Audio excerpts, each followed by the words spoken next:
মনে করছি নানান প্রতিক্রিয়ার মাধ্যমে গড়ে উঠেছে আমাদের দেশ, আমাদের ভৌগোলিক অবস্থান, আমাদের ভাষা, সাহিত্য, সংস্কৃতি, আমাদের আচার ব্যবহার, জনগণ, চিন্তা চেতনা সহ স্বাধীন ও সার্বভৌমত্ব বাংলাদেশ গড়ে তুলতে চাই, যাতে বিশ্বের দরবারে মাথা উঁচু করে দাঁড়াতে পারি। এটাই আমাদের একমাত্র লক্ষ্য ও উদ্দেশ্য। আল্লাহ তাআলা বলেন, যে জাতি খাদ্য উন্নয়নে নিজের হাতে চেষ্টা করে না, আল্লাহ তাআলা তাদের সাহায্য করেন না। তাই খাদ্য উৎপাদনে দ্বিগুণ করতে হবে। সমস্ত রাস্তার দুধারে ফলের গাছ ও সবজি লাগাতে হবে, অর্থাৎ চাষাবাদ করতে হবে। সমস্ত পুকুরে মৎস্য চাষ করতে হবে। প্রত্যেক ঘরে ঘরে হাঁস মুরগি খামার করতে হবে। গ্রামের প্রত্যেক লোক কাজে ব্যস্ত থাকবে।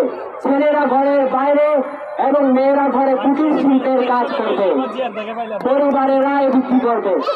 ধন্যবাদ সকল দেশবাসীকে। আসসালামু আলাইকুম ওয়া রাহমাতুল্লাহি ওয়া বারাকাতুহু।